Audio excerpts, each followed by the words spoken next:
Hi there, it's always a pleasure to have you on our Weekend Magazine program, Sunday Special, where we celebrate people, events, and culture. This week's edition, as always, promises to be entertaining, educative, and enlightening with exciting and interesting features, specially packaged for your viewing pleasure. And I am Essie Owamaka, and you're welcome on board. We will begin with Palm Sunday. Some Christians across the world today joyfully celebrated Palm Sunday, a beautiful and significant event that commemorates the triumphant entry of Jesus Christ into Jerusalem. Sunday Special crew visited several churches as vibrant worship and heartfelt praises were rendered.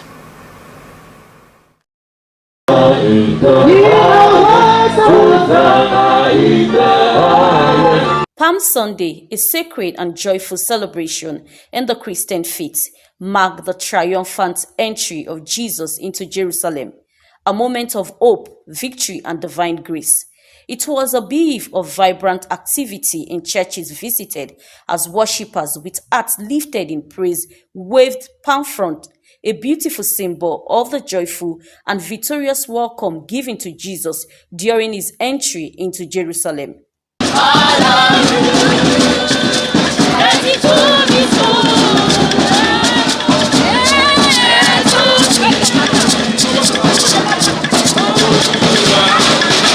Speaking on the significance of the day, clergymen emphasized the virtue of peace, humility, and love as a timeless pillars of the Christian journey. To live Christ-like lives, to be peaceful, to be humble, and taking the place of a servant to serve others. The Palm Sunday marks the beginning of the Passion Week, the week that Jesus Christ, the Son of God, came to perfect the work of our salvation. Outside this week, life is meaningless. So he entered gloriously, victoriously into Jerusalem. Later he was arrested, he was tried, then he was crucified, buried, and he rose on the third day. They called on the faithful to remain steadfast, to shun all forms of malice, and to embrace the true tenet of the Christian faith with renewed devotion and sincerity. The Palm Sunday majorly talks about the triumphant entry of the Lord Jesus Christ to Jerusalem, where he declared his sovereignty and his kingship. He declared his kingship, and people had to honor him. And so as he was coming, people were coming with clothes and palm fronds and throwing it down for him to pass as he was riding on a court. And the same thing is depicted anytime we worship and we celebrate Palm Sunday. The significance is to let people know that in everything we are doing, we should prove ourselves as a person of peace in Christ Jesus Christ. Palm Sunday ushers in the Holy Week, a solemn yet hopeful season where Christians are called to reflect deeply on the passion of the cross, the sacrifice of Jesus Christ, and the promise of redemption. All right, and as the Holy Week begins, Christians are reminded of the ultimate sacrifice that was paid for the redemption of mankind. Now let's talk heartbreak. Heartbreak is a deep emotional pain that comes from losing someone or something you deeply care about.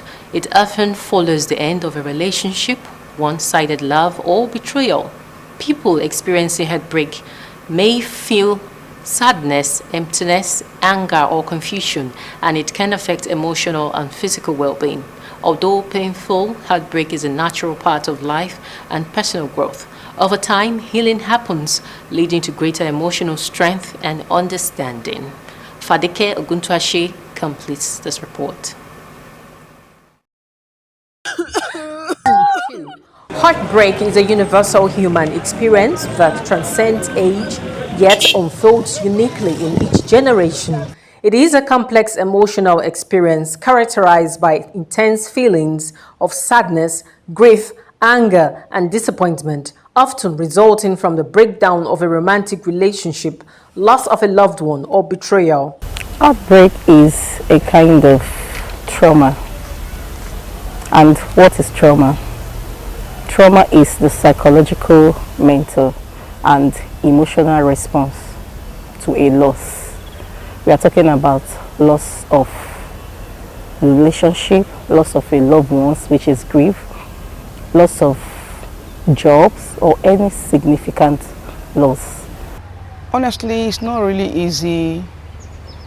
When I lost my husband in the year 2005, precisely 17th of November, it's a very heartbroken event or scenario.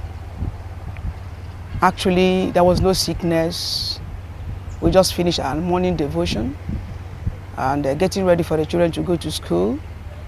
My husband went into the bathroom to bathe and he couldn't come out again. When I was in the university, I have this very beautiful, sweet damsel that I was in love with. She was 17 at the time and I was 18. And we were rolling, you know, we were freshers in the university. But somehow, her admission was revoked because she couldn't meet up certain criteria. It was a major turning point for me. It was a huge heartbreak because she had to go home to plan for another year. However, being able to cope with heartbreaks and broken relationships differ. It was like an eye-opener because everybody has its own wilderness journey in life. So I encourage people, I use that trauma, that scenario to encourage people that I come along with facing one kind of problem or the other challenges, pain, heartbroken situations. I try to encourage them that if I can go through this, and today I'm testifying, then you can pass through that. Sometimes I'll feel depressed. I'll stay in my hostel room. After lectures, I'll stay in my hostel room. Sometimes during lectures, I'll be very quiet. So a few of my friends noticed that, and then they tried to come around me, to play around me, to just introduce me to other sports, other activities that would distract my mind from being lonely and from thinking about that. No matter the situation, you must move. Here are a few coping mechanisms. Sometimes healing takes years. This is what people don't understand. We usually tell people going through heartbreak, heal before you move on to the next relationship. So within a period of 3 months, 6 months, they think they have healed, but they haven't. How you know they have not healed is if there is any other trigger from the next relationship, everything will explode. They will get back to worse. So we advise family members to know that these things it takes time. It's a process. And the person can go from shock, which is the first stage. Person can go from shock to anger, to denial, to sadness. Maybe the person can still go back to sadness. If you're thinking that you finish, we see them a lot. After maybe their 5th session, you're thinking that, okay, we are past that stage of sadness. We are good, we are moving to the next stage. Then by the next section, you see that they have slipped back to that sadness. So I encourage family members to be patient with them. Be patient with them. They just need you to know that you are there with them. Give them all the time they need. Don't talk them out of it, telling them that it's not over 6 months. Through the stories of others, we find the courage to face our own heartbreak and emerge stronger, wiser, and more compassionate. Let's learn to love, and live again.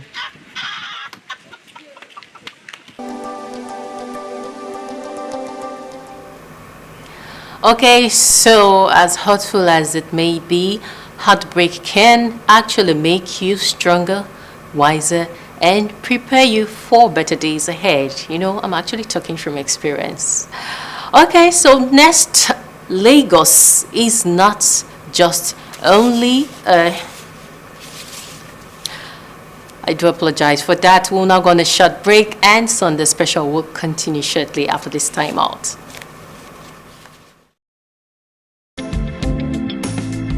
What does wellness sound like? It sounds like this.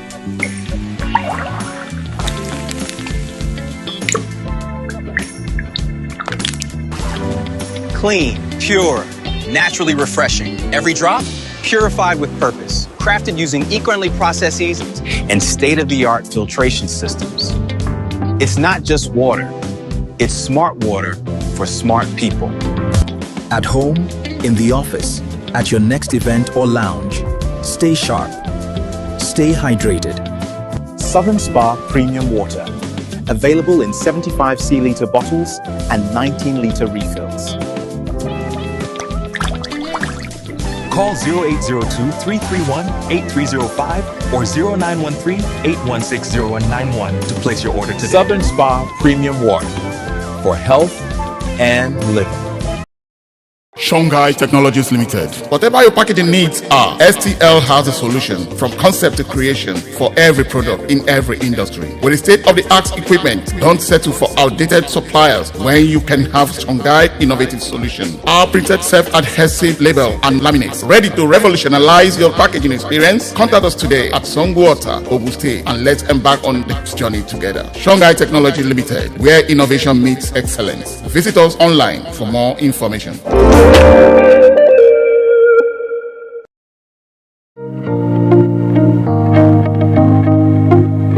Hi everyone, this is Ida Emmanuel Chibike and we are right here in Great John Bosco Nigeria Limited. It's located in 48 Tedusho Road, right here in Suliri, Lagos. Are you an interior designer, an architect, a builder, and you actually looking for a place to get your furnitures and also quality fabrics like curtains for your homes? Great John Bosco is actually one of the best places to get that. We are situated here in Lagos, Nigeria, right here in Tedusho, and we have branches in Abuja and also on the island, that's Lekki Phase 1. We have from the ranges of Turkish fabrics, American fabrics, Italian fabrics, and what have you. We have them in different categories and in different collections. You can also check us online. We are active online on our social media handles. Our Instagram handle is actually Great John Bosco, and also on Facebook at Great John Bosco. This is Great John Bosco Nigeria Limited, your one-stop shop for all interior needs. Don't hesitate to come by our store here in Tedusho, which is the main head office, to see quality designs and fabrics for your need. All right, you're welcome back. If you're just joining us, this is Sunday Special, our weekend magazine program where we celebrate people, events, and culture. Now, talking Lagos. Lagos is not just only a commercial hub of Nigeria, but also a regional economic engine for West Africa. Its population density, market activity, infrastructure, and investment opportunities make it a vital city on the continent. Correspondent takes a look at Lagos as a launchpad of commercial activities. Is the commercial nerve center in Nigeria, accounting for over 60% of economic activities in the country. The state is a major hub for the headquarters of national and global companies, coupled with a large concentration of several industries, both medium and large scale, which ranges from textile, food and beverage, cosmetics, pharmaceuticals, just to mention a few. However, some of these industries have collapsed due to a lot of economic pressure. And there are quite a number of dimensions to why we have come to the point we find ourselves. First, there is the infrastructure dimension. Manufacturing or industrial activities depend a great deal on infrastructure. There's a lot of logistics around manufacturing. Logistics from the point of view of the raw materials, logistics from the point of view of having to clear your cargo at the ports, equipment and raw materials, logistics from the point of view of having to distribute your finished goods across the country. We also have the issue of inflation. Inflation now, headline inflation is over 18%. That also has implications. Then you have the regulatory environment. Sometimes many manufacturers complain about the very tough regulatory environment. Then you have the issue of the influx of foreign products in the market. A lot of these products come in, especially from Asia. Sometimes they are landing here at 50% of the price of locally produced items. So how will they survive? With the unfortunate harsh climate for industrial boom, some of the factory sites and warehouses have been acquired by event centers, shopping malls, and worship centers. This, in turn, has its implications on national development. You cannot blame the worship centers. They have what they want. They have money, and the owner of the industry want the money, and they want the warehouse. So it's trade by barter. Nobody forced anybody. Well, the likely implication is that our manufacturing sector will continue to go down. Manufacturing sector contribution to GDP today is less than 10%. That is the reality. So we are running an economy where the manufacturing sector is not competitive, it's not thriving, where the mortality rate of manufacturing investment is very high. Then, of course, you have it compounds the problem of unemployment.